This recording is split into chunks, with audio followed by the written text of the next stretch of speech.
স্কুলের ভবনে এভাবে আছড়ে পড়ে বিধ্বস্ত হয় যুদ্ধবিমান। ঘড়ির কাঁটায় দুপুর 1টা, মুহূর্তেই ছড়িয়ে পড়ে আতঙ্ক। নিমিষেই আগুন ধরে যায় ভবনে। ধোঁয়ায় আচ্ছন্ন চারপাশ থেকে ভেসে আসতে থাকে দগ্ধ শিশুদের করুণ আকুতি। সন্তানের খোঁজে পাগলপ্রায় মা বাবার আহাজারি আর ছোটাছুটিতে ভারী হয়ে ওঠে উত্তরের আকাশ বাতাস।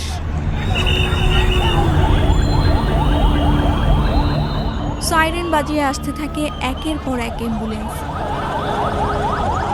রক্তে ভেজা পোশাকে রাস্তায় পড়ে থাকা শিশুদের আইডি কার্ড আর কল ফর ব্লাডের প্ল্যাকার্ড হাতে স্বজনদের আকুল আকুতি। এক মর্মান্তিক দুর্ঘটনায় নিভে যায় বহু তাজা প্রাণ। দগ্ধ হয়ে হাসপাতালের বিছানায় কাতরাতে থাকে শত শত নিষ্পাপ শিশু ও স্বজন।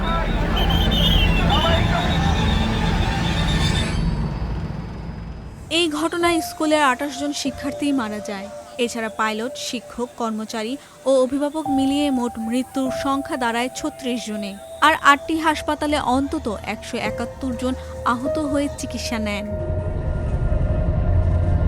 যে ক্লাসরুমে প্রতিদিন শোনা যেত শৈশবের চঞ্চলতা, সেখানে দীর্ঘ সময় ধরে ছড়িয়ে ছিটিয়ে ছিল পোড়া জুতো, দুমড়ে মুচড়ে যাওয়া বই খাতা আর মায়ের পরম মমতায় গুছিয়ে দেওয়া শেষ টিফিন বক্সটি। সেই স্মৃতিগুলো আজও চিৎকার করে সেই ভয়াবহতার কথা বলে।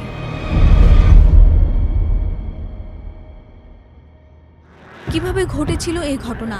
দিনটি ছিল 2025 সালের 21 জুলাই।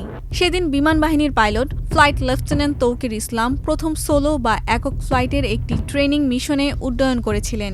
আর রাজধানীর উত্তরায় মাইলস্টোন স্কুল অ্যান্ড কলেজে চলছিল অন্য 8-10টার দিনের মতোই সাধারণ ব্যস্ততা। কিন্তু হঠাৎ এক বিকট শব্দেই সবকিছু এলোমেলো হয়ে যায়। আছড়ে পড়ে FT-7 BGI মডেলের একটি যুদ্ধ বিমান। পরে দুর্ঘটনার মূল কারণ উঠে আসে। FT-7 BGI যুদ্ধবিমানটি নিয়মিত প্রশিক্ষণের অংশ হিসেবে উড্ডয়ন করেছিল। এরপর যান্ত্রিক ত্রুটির সম্মুখীন হয়। পাইলটের উড্ডয়নের ত্রুটির জন্য এই দুর্ঘটনা ঘটেছে। ট্রেনিংয়ের সময় তিনি যখন ফ্লাই করেছিলেন, পরিস্থিতি তার আয়ত্তের বাইরে চলে যায়। এমনটাই উঠে আসে ঘটনার তদন্ত প্রতিবেদনে। সেই ট্র্যাজেডির 1 বছর হলেও স্মৃতির ক্ষত আজও সমান সতেজ। অশ্রুর শ্রদ্ধা আর স্মৃতির দূরবীনে নিহতদের স্মরণ করল মাইলস্টোন স্কুল অ্যান্ড কলেজ।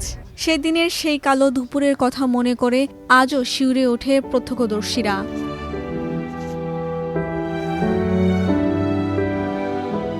1 বছর পরেও এই ট্র্যাজেডির কালো ছায়া কেবল শিশুর মনেই নয়, সেই ক্ষতর চিহ্ন রয়ে গেছে অভিভাবকদের মনেও।